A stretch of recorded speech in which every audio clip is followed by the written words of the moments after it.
Shri పోలాప్రగడ్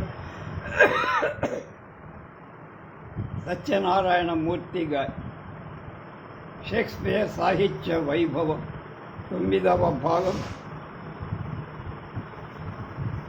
33-20. Shakespeare క్రమంగా ప్రతిభ గల నాటక రచయితగా ఎలా రూపొందుతున్నాడు ఆ దశలన్నీ చెప్తున్నారు. మనకి ఒక నాటకం గురించి చెప్పారు. ఇప్పుడు రెండవ నాటకం వీనస్ అండ్ అడోనిస్. షేక్స్పియర్ సాహిత్య జీవితంలోని ఈ రెండవ ఘట్టంలో ప్రబోధాంత నాటకాలతో పాటు గమనీయమైన కవితలను కూడా ఆయన రచించారు. వీటిలో వీనస్ అండ్ అడోనిస్ ప్రప్రథమంగా పేర్కొనతాయి.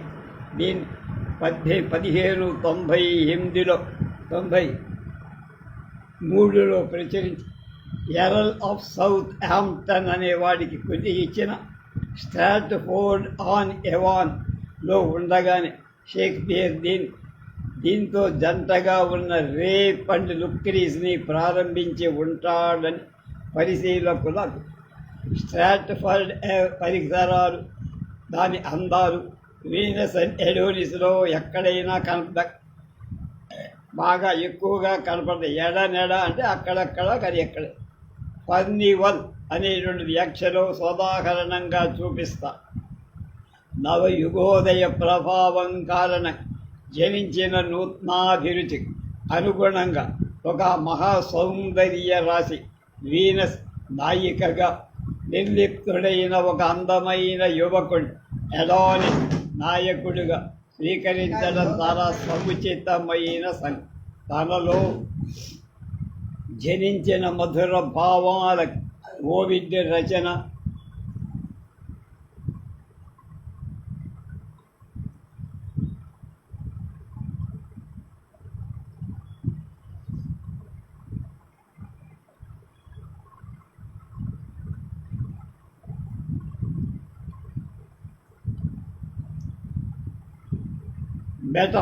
మెటామార్ఫిసిస్ రూపేణి ఉత్సాహాన్ని ఇవ్వడంతో ఈ కవితకి షేక్స్పియర్ రూపకల్పన చేస్తూ వచ్చి అయితే పూర్తి చేసి ప్రకటించింది మాత్రం 1593.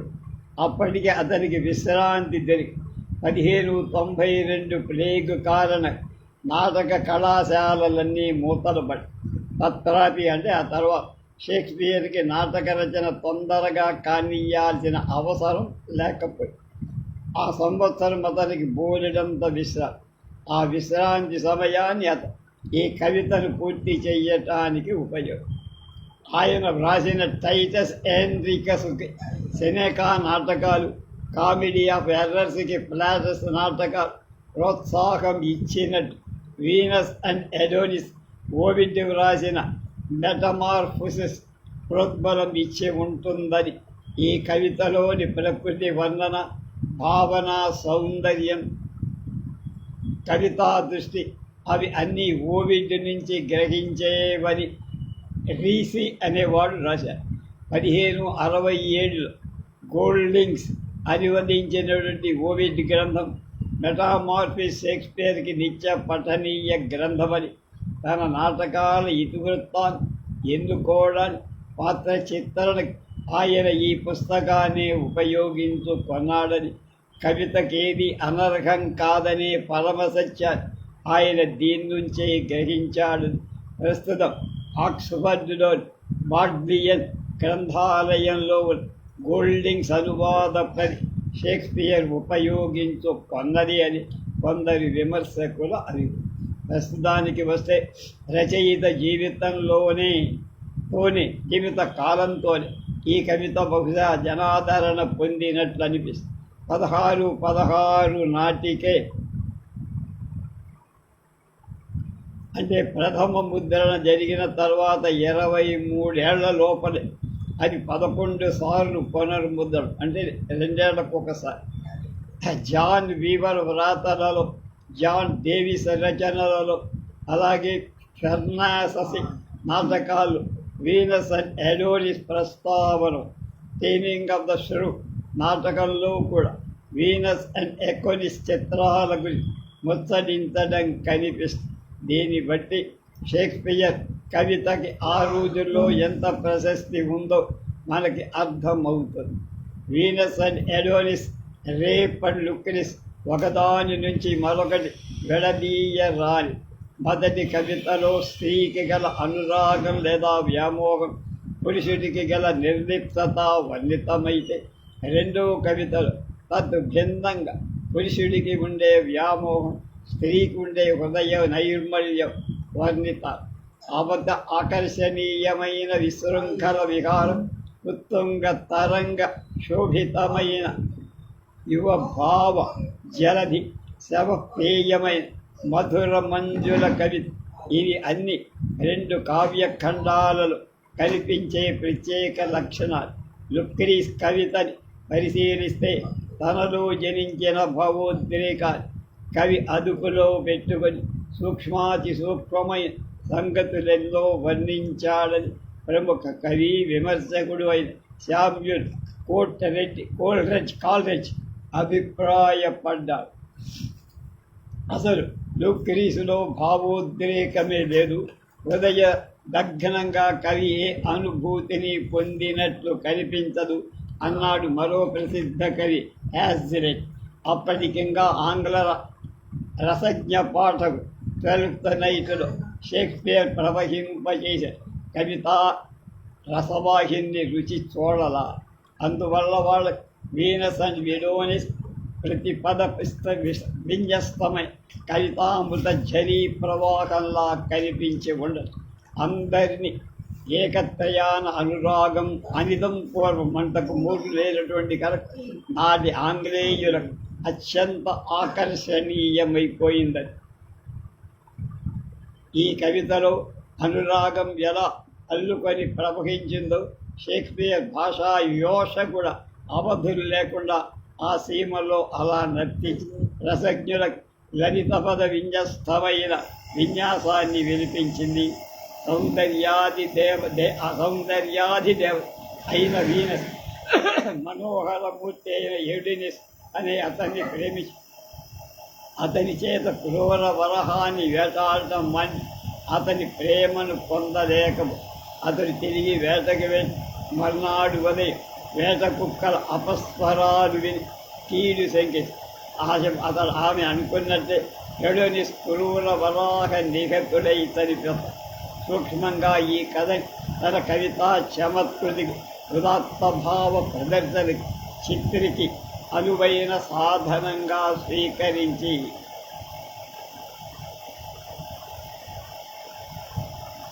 దృశ్య కావ్య రచన నిష్ఠాతుడైన షేక్స్పియర్ శ్రవ్య కావ్య రచనలో సిద్ధహస్త అది సాహితీ ప్రియం భావకుల సవ్యసాచిగా సాక్షాత్కరించారు.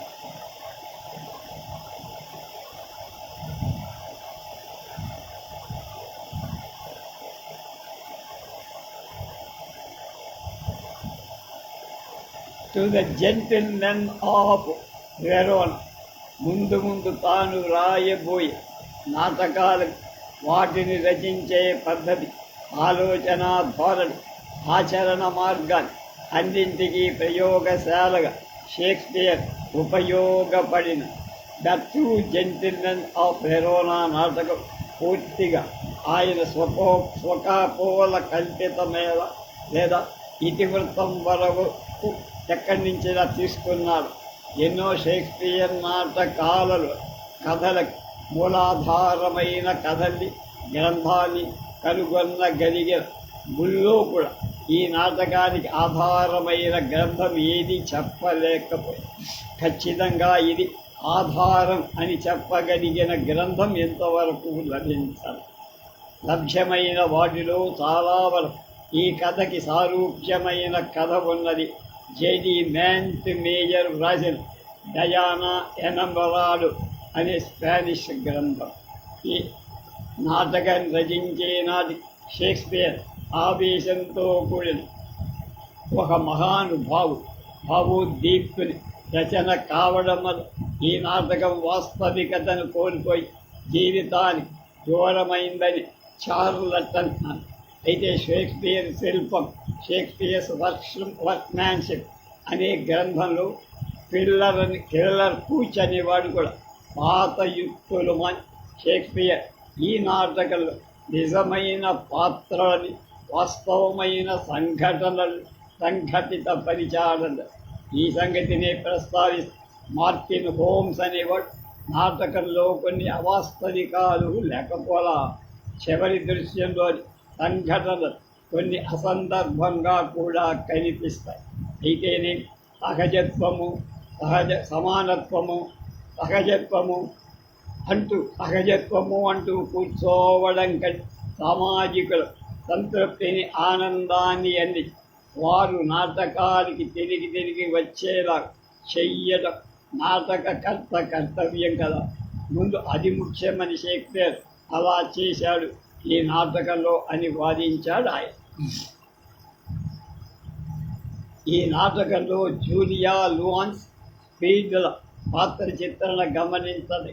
ముఖ్యంగా జూలియా పాత్ర ఓర్పులో, దీక్షలో రాబోయే all is well that ends well అనే నాటకాన్ని సరైన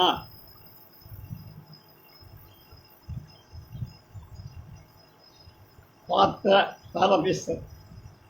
బ్రిటియస్ యొక్క సేవకుడి వేషంలో జూలియా సిల్వియాకు వార్త అందించే సంఘటన ఘట్టం మున్ముందు వ్రాయబోయే 12th నైట్ నాటకం సెసారియో రూపంలో వయోలా ఆసినోని ఆశ్రయించే ఘట్టానికి ప్రాతిపదిక స్టెప్పనం. అలాగే ఈ నాటకం జూలియాన్ అడిగినట్టే 12th నైట్లో ఆర్సినో సెసారియోని నీ సోదరి వివరాలు అని ప్రేమికుని విషయాలు చెప్పమని అడుగు. మర్చెంట్ ఆఫ్ వెనీసులో ఓషియాని వివాహం చేసుకోవటానికి వచ్చి పెళ్లి కొడుకుల పేర్ల తెరిసా ఏ కరువు పెట్టినట్టు ఈ వెరోనా నాటకంలో జూలియా వరుల జాబితాని లూసెత్తా చదువు. ఈ నాటకం 2వ అంకం 1వ దృశ్యంలో though the chameleon love can feed on the air. I am one nourished by my visuals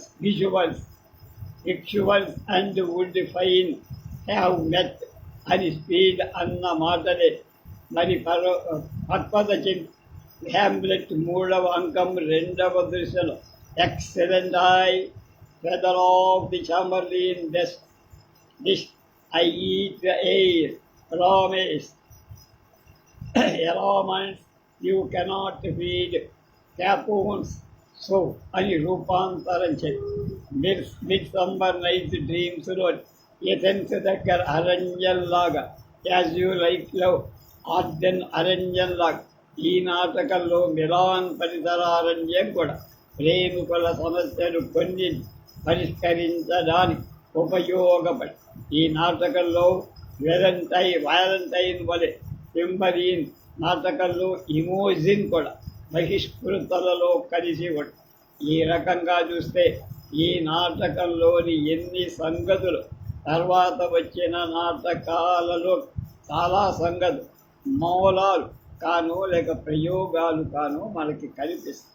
Verona కంటే ముందు రాసిన నాటకాలలో ప్రేమియా, గ్రోమియా, డ్రమియన్ పాత్రలతో పోలిస్తే వెరోనా నాటకంలో లాన్స్ స్పీడ్ పాత్రలు పరిణతి చెందినవిగా అర్థము. అంతేకాదు తర్వాత షేక్స్పియర్ రాయబోయాడే నాటకాల్లో ల్యాన్స్ అండ్ రోల్ఫ్, జబ్బు, డాగ్ బెరీ మాతృకలు కూడా అంటే మూలాలు అనిపిస్తుంది. ఈ నాటకంలోని లాన్స్ పాత్ర సృష్టిని జార్జ్ బెర్నార్డ్ షా కూడా మెచ్చుకున్న న్యాయంగా వాళ్ళిద్దరికి పడదు. ద టూ జెంటిల్మెన్ ఆఫ్ వెరోనాలోని కథ సంగ్రహంగా ఏమిటంటే ప్రోటియన్ వెలంటైన్లు వెరోనాలో మిత్రుడు. ప్రోటియస్ జూలియాలు పరస్పరం ప్రేమిస్తారు. మిలాన్ వెళ్ళిన వ్యాలంటైన్ అక్కడ సిల్వియాని ప్రేమిస్తారు. టెబియస్ కూడా అక్కడికి వెళ్ళి ఆమెనే ప్రేమించి వ్యాలంటైన్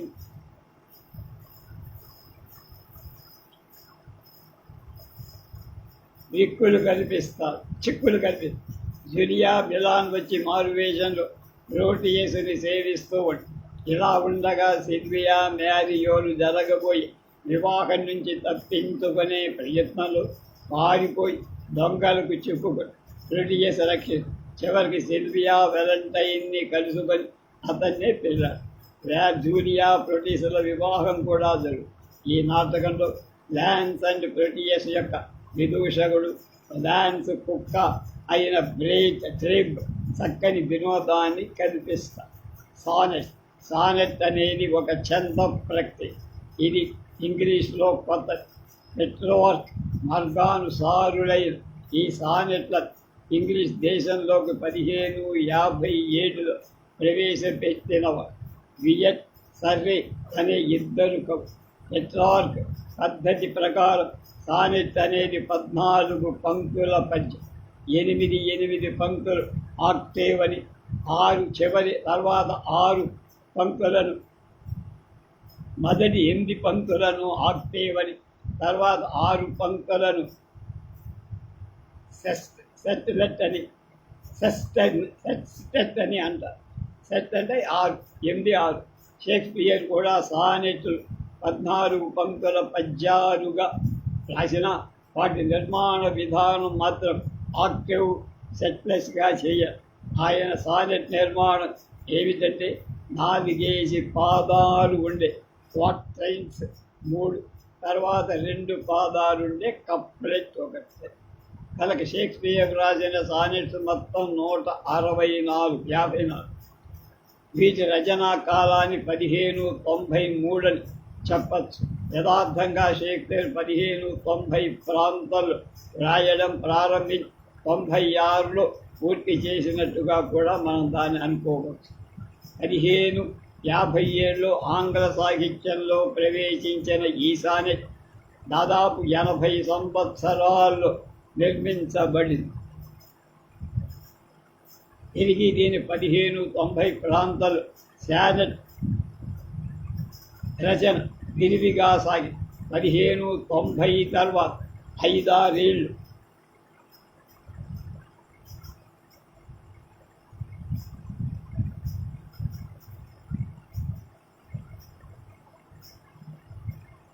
ఎందరో కవి సానెట్ను పుంఖానుపుంఖంగా వ్రాయటం ప్రారంభించి వీళ్లలో సిడ్నీ హేనియర్ డ్రైటన్ ఆ సానెట్ కథావస్తువులుగా ప్రేమ, విరహం వంటి ఆసక్తికరమైన సంగతుల్ని తీసుకుంటారు. సమకాలీన ప్రభావ ఫలితంగా ఈ రోజుల్లోనే 1596 షేక్స్పియర్ కూడా ఈ కథావస్తువుతో సానెట్లు రచించాడని చాలామంది విమర్శకుల అభిప్రాయం.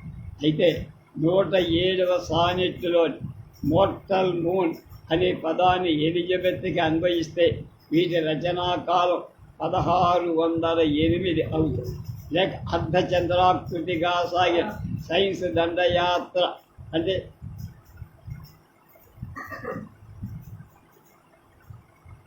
స్పానిష్ ఆర్మేకి అన్వయిస్తే 1586. అవి 154 పద్యాలు. పైన చెప్పిన ఇటాలియన్ రచయిత ప్లటార్క్ చందోరి షేక్స్పియర్ ఏమీ కాపీ పట్ల అనుసరించారు. 3 చతుస్సులు మీద 1 దిగు అంటే 4 పాదాలవి 3, చివరి 2 పాదాలు. ఏ 3 క్వార్టైన్ అంటే కప్లెట్ అంటారు. ఈ రచన నిబంధనలో సానెట్ వ్రాయట షేక్స్పియర్ సానెట్. మా గోపాలకృష్ణ గారి బావగారు డాక్టర్ రాచకొండ నరసింహశర్మ గారు ఈ సానెట్లన్నీ తెలుగులోకి చక్కగా అనువాదం చేసే పుస్తకాలుగా వేసి ఈ నియమంతో సానెట్ వ్రాయడాన్ని షేక్స్పియర్ సానెట్ ఓడి అని ఈ నియమాన్ని ఈ మొత్తం 154 పద్యాలు పాటించాడా. మొత్తం అంటే 126, 123, 154 పద్యాలు ఈ ఛందో నియమాన్ని వదిలేశారు. షేక్స్పియర్ ప్రతి నాటకంలో 5 అంకాలుంటాయి. ఈ సానెట్స్ కథని కూడా 5 భాగాలుగా విభజించి రచయితకి WHతో స్నేహం, రచయిత నీలాసుందరి డార్క్ ఉమన్ ప్రేమించడం, ప్రతిద్వంది అయిన మరో రచయిత WHకి అభిమాన పాత్రుడు కావడం, రచయిత నిరుత్సాహం, చెందడం. 5 శబరి సమాధావళి తాత్విక దృష్టిని ఏర్పడుతుకోవాలి.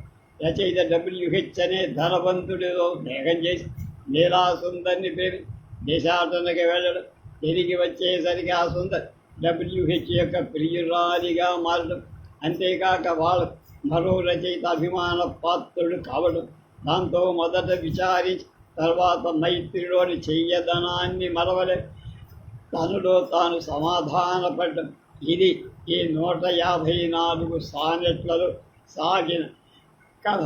ఇందులో 1 నుంచి 77, 87 నుంచి 125 వరకు సానెట్స్ నిత్యుడైన WHని ఉద్దేశించి 78 నుండి 86 వరకు ప్రతిద్వంద్వి అయిన మరో రచయితని ఉద్దేశించి రాశారు. 128 నుంచి 154 వరకు అంటే చివరి 27 సానెట్లు నీలాసుందరి గురి. అయితే ఇందులో WH ఎవరు? కేవలం కల్పితమా లేక షేక్స్పియర్ సమకాలికుల్లో ఎవరు? WH అంటే విలియం హార్వే అని కొందరు, విలియం హాల్ అని కొందరు, హెన్రీ రిత్లెస్లీ అని పేరు గల ఎర్ల్ ఆఫ్ సౌత్ హాంప్టన్ అని వీనస్ అని ఎరోనిస్ కృతికని కొద్ది అర్పించింది అని కొందరు, నాటకాల్లో స్త్రీలు వేషాలు వేసే విల్సన్ హగ్స్ అనే యువకుడు అని కొందరు కూడా అంటారు. అసలు వీరెవరూ కాదు, ఈ పద్యాలన్నీ ఆత్మపరంగా చెప్పుకొని. అందువల్ల WH అంటే విలియం హిమ్సెల్ఫ్ అని కూడా కొందరు అభిప్రాయం. అలా లీలా సుందరి విషయంలో తలొకరుగా తదొక అభిప్రాయాన్ని వెలుగు. ఆమె మ్యారో ఫిల్టర్ అని కొందరంటే కాదు, మరో స్త్రీ అని కొందరు. ఎవరో వివాహతైన స్త్రీ అయి ఉంటుంది, అందుకే డార్క్ ఉమెన్ అని గూఢంగా చెప్పి ఉంటాడని జోబర్ విల్స్ అనేవాడు అభిప్రాయపడ్డాడు. ఇవన్నీ సరే, మరి అయితే ఈ పద్యాలు షేక్స్పియర్ వ్యక్తిత్వం, వ్యక్తిగత జీవితం ఎంతవరకు ప్రతిఫలించాయి? ఒక్క నాటకాలలో తప్ప తక్కిన అన్ని ప్రక్రియలు రచయిత స్వరూప స్వభావ కొంతవరకైనా కనిపిస్తాయి కదా.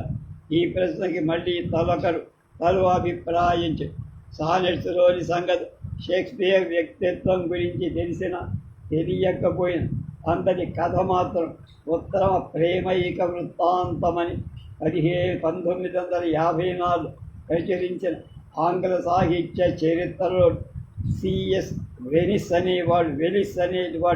లెవిస్ అనేటివాడు భావోద్రేకాలతో నిండిన కొన్ని ఘట్ట పరిశీలిస్తే తాను అనుభవించిన వివిధ ఆవేశాలకి షేక్స్పియర్ కళారూపం ఇచ్చాడని ఊహాజనితమై రచనలో అలా జీవనాడి స్పందించడం జరగగలదని విల్సన్ రైట్ వర్డ్స్వర్త్లు కూడా అన్నారు. ఏమైనా షేక్స్పియర్ రాసిన నాటకాల కంటే ఆయన వ్రాసిన సానెట్స్ ఆత్మ ప్రత్యయం, పర్సనాలిటీ ఎక్కువగా కలిపి నాటకాలను బట్టి ఆయన వ్యక్తిత్వం మీద ఏర్పడిన అభిప్రాయం ఈ సానెట్స్ని బట్టి సర్దుకొని సవరించుకోవాలి. ఇందులోని నీలాసుందరికి ఆయన నాటకాల్లోని గెట్రూడ్, రోసలిన్, హెర్మియా, ఫోబ్ మొదలైన స్త్రీ పాత్రలు, WH Sarona పొటేస్, henry IV hall వంటి పురుష పాత్రలు ప్రతిధ్వనులు. ఈ సానెట్స్ రకరకాలైన శైలికి, వివిధాలైన మానసిక పరిస్థితులు, దర్పణాలు, వేరువేరు భావాలు, సౌందర్య రూపాన్ని సంతరించుకున్న మణి నిపురాలు, సునిశ్చితమైన స్వేచ్ఛని, విశిష్టమైన భావ గాంభీర్యాన్ని, సూక్ష్మీకృతమైన వివరణని,